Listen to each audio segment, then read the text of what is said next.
بسم اللہ الرحمن الرحیم۔ السلام علیکم ورحمۃ اللہ وبرکاتہ۔ بسم اللہ الرحمن الرحیم والصلاة والسلام علی اشرف الانبیاء والمرسلین، اما بعد۔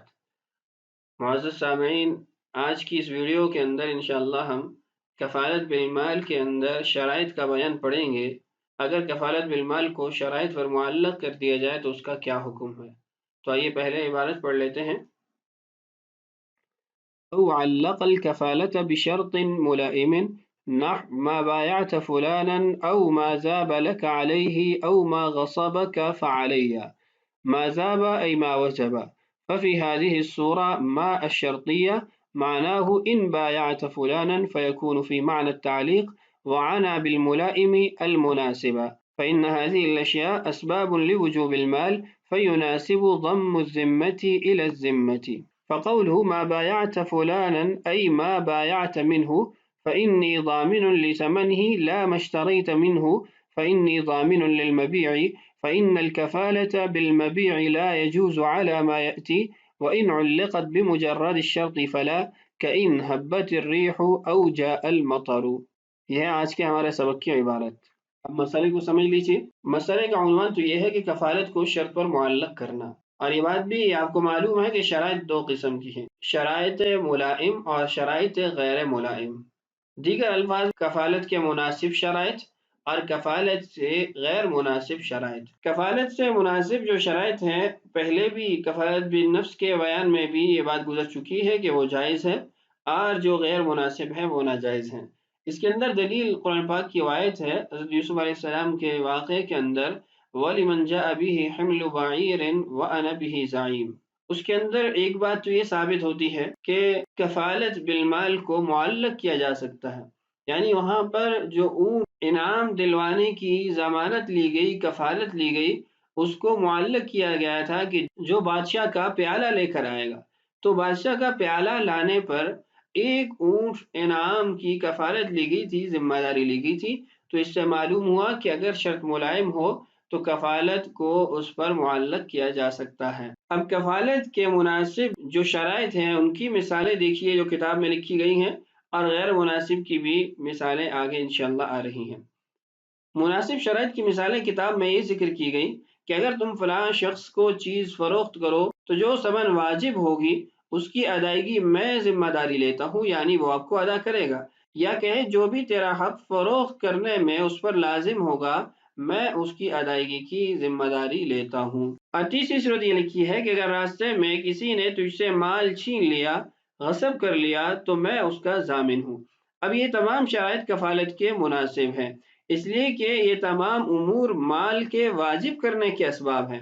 مثلا خرید و فروخت کا معاملہ ہے، خریدار پر قیمت لازم ہو جاتی ہے، بیچنے والے پر مال تجارت کی ادائیگی لازم ہو جاتی ہے۔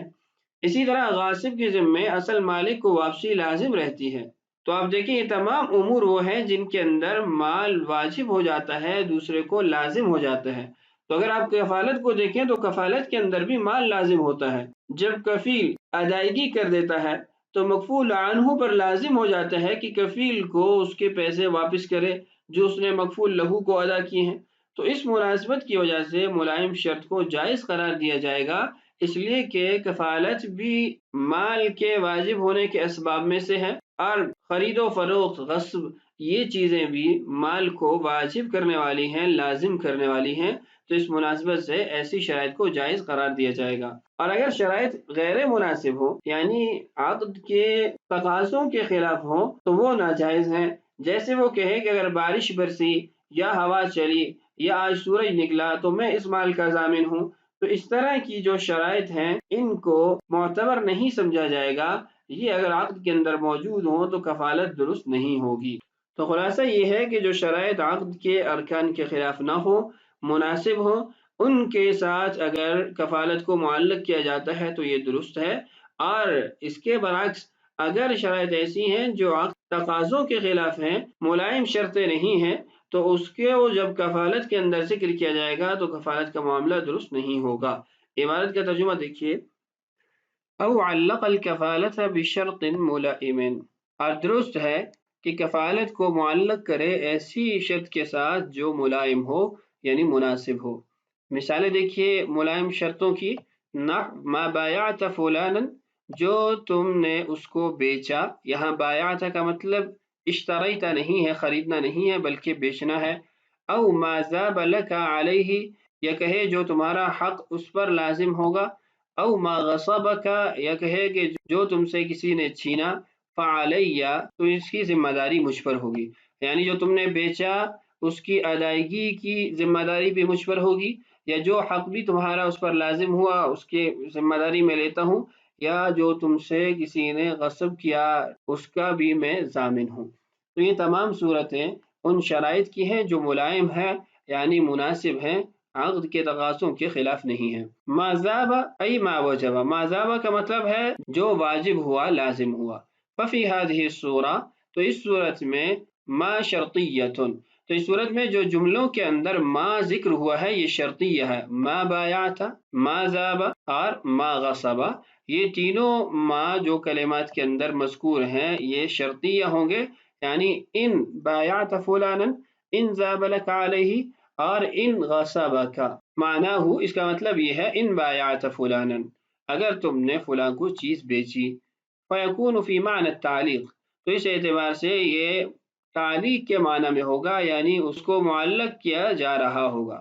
وعنا بالملائم المناسب، اور ملائم کے لفظ سے مراد یہ ہے کہ مناسب شرط ہو، عقد کے تقاضوں کے خلاف نہ ہو۔ فإن هذه الاشیاء، بے شک یہ جو چیزیں جو پہلے ذکر کر دی گئی ہیں، غصب ہے، خرید و فروخت ہے، اسباب لوجوب المال، یہ ایسے اسباب ہیں جن کے ذریعے مال واجب ہوتا ہے، یعنی دوسرے پر حق لازم ہو جاتا ہے۔ فَيُنَاسِبُ ضَمُّ الذِّمَّةِ إِلَى الذِّمَّةِ، تو ایک ذمہ کو دوسرے ذمہ کے ساتھ ملانا درست ہے، یعنی کفالت بھی ذمہ کا نام ہے، اور یہ اوپر جو صورتیں ذکر کی گئی ہیں خرید و فروخت اور غصب، یہ بھی ذمہ کا ہی نام ہے، اس کے اندر بھی دوسرے پر چیز لازم ہوتی ہے۔ فَقَوْلُهُ، متن کے اندر جو یہ کہا گیا ما بایعت فلانا ای ما بایعت منہ، اس کا مطلب یہ ہے جو تم نے اس کو بیچا۔ فإنی ضامن لثمنہ، تو اس قیمت کا میں ضامن ہوں۔ لا ما اشتریت منہ، ایسا نہیں ہے کہ ہم یہ کہیں کہ اس سے مراد جو تم نے اس سے خریدا۔ فإنی ضامن للمبیع، تو مبیع کا میں ضامن ہوں گا، یہ بات درست نہیں ہوگی، اس لیے کہ بایع یہ دو معنوں کا احتمال رکھتا ہے، خریدنے کا بھی، بیچنے کا بھی۔ تو ہم یہ کہیں گے کہ یہاں پر اس سے مراد بیچنا ہے، خریدنا نہیں ہے، اس لیے کہ ثمن کی ضمانت اور کفالت تو درست ہے، مبیع کی کفالت اور ضمانت درست نہیں ہے، اس لیے کہ مبیع متعین ہو جاتا ہے، اور مبیع ایسی چیز نہیں ہے جس کا ضمان ادا کیا جائے، یعنی اگر مبیع ہلاک ہو جاتا ہے تو مشتری کو اس کا ثمن واپس ملتا ہے، ایسا نہیں ہوتا کہ بائع مبیع کی قیمت کا ضامن بنتا ہے۔ تو جب اصیل پر، جو اصل آدمی ہے، اس پر ضمانت نہیں آتی تو کفیل اس کا کیسے ضامن بن سکتا ہے؟ اس کی تفصیلات آگے انشاءاللہ آ رہی ہیں۔ فإن الكفالة بالمبيع لا يجوز على ما يأتي، آگے بیان آ رہا ہے کہ کفالت بالمبیع درست نہیں ہے، وہاں انشاءاللہ تفصیل کے ساتھ اس کو پڑھ لیں گے۔ غیر مناسب شرائط کا بیان دیکھیے، وَإِنْ عُلِّقَتْ بِمُجَرَّدِ الشَّرْطِ فَلَا، اگر محض شرط کے ساتھ اس نے معلق کر دیا تو پھر درست نہیں ہے، یعنی ایسی شرائط کے ساتھ جو عقد کے تقاضوں کے خلاف ہے۔ كَإِنْ هَبَّتِ الرِّيحُ، جیسے وہ کہے کہ اگر ہوا چلی، او جاء المطر، یا بارش آئی، تو فلاں کے دین کا میں ضامن ہوں گا، یہ درست نہیں ہے۔ یہ وہ شرائط ہیں جو خرید و فروخت کے معاملے کے اندر بھی ناجائز ہیں۔ تو خلاصہ یہ ہے کہ اگر شرائط عقد کے تقاضوں کے خلاف نہ ہو تو ان کا وجود کفالت کے اندر درست ہے، اگر وہ شرائط عقد کے مناسب نہ ہو، ملائم نہ ہو، تو ان کا وجود درست نہیں ہے۔ تو آج کا ہمارا سبق مکمل ہوا۔ اللہ تعالیٰ سے دعا ہے اللہ تعالیٰ ہمیں دین کی سمجھ نصیب فرمائے، اللہ تعالیٰ ہم سب کا حامی و ناصر ہو۔ السلام علیکم ورحمۃ اللہ وبرکاتہ۔